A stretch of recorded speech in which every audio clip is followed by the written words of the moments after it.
it. So, Maria, let me start with that question, because the reason the markets go down so sharply on this isn't because of their personal view, right? It's because they're worried going off this fiscal cliff could mean a pretty deep and sudden recession in this country, and that is really bad for everybody and for corporate earnings. So is the president hurting chances for a deal by saying, before they've even started discussing it, I'm not going to do this?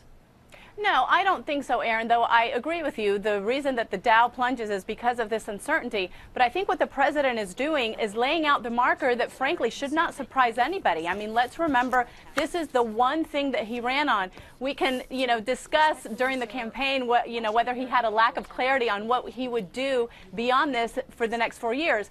But this was one of the things that was crystal clear that he wanted to do, and he got elected by the majority of the American people. And in a statistic that just really blew me away, Aaron, and the exit polls show that he won 8 of the 10 wealthiest counties across this country. So apparently, wealthy people also agree that they should be paying more. So I think he's the one who has a little bit of leverage going in. Right, and that's a fair point. But, Maria, what I'm curious about is there's a lot of ways to get money from those wealthy people.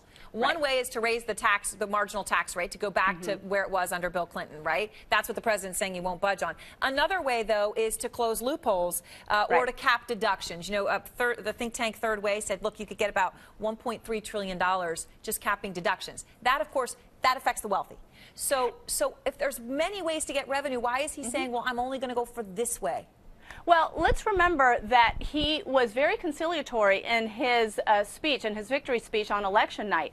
And he even reiterated today, Aaron, that if Republicans have other ideas on how to get to where we need to go, if even Democrats have other ideas on how to get there, which would mean to deal with this in a balanced way that does not hurt middle-class families, that does not hurt workers, that doesn't hurt seniors, that doesn't hurt the most vulnerable, I think he's willing to listen to that. And so I think that is where the compromise can lie, if Republicans really understand that they're the ones who are going to need to give here a little bit more. Hogan, do you agree with that? Republicans are going to have to give a little bit more. I mean, the president did win electoral popular vote. The margin of the popular vote was only 2%, but he did win it.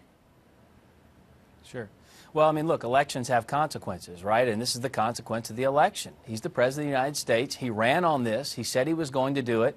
Although he didn't come through on any of the promises from 2008, this is one it appears he's hell-bent on trying to make sure happens this time. But look, I think the bottom line here is, of course we've got to compromise, but what's scary on this press conference was there was no talk of any spending cuts. I mean, the president has been in office for 4 years. He's passed no budget, and the one he actually proposed didn't get a single vote. It had no entitlement reform in it, no spending cuts, and everyone admits we're heading for some serious trouble in those areas. The debt continues to grow, and he didn't address it at all. He dug his heels in and focused on a sliver of a percentage of how much money could be raised by taxing the rich more. Fine. You want to tax the rich? Fine. You're the president. You push it. You go after it. The problem is that doesn't stop or stop the bleeding or solve the problem of where we are now. We need more solutions. We need a broader set of ideas. Republicans will have to come to the table and deal with this president and offer some sensible solutions as well.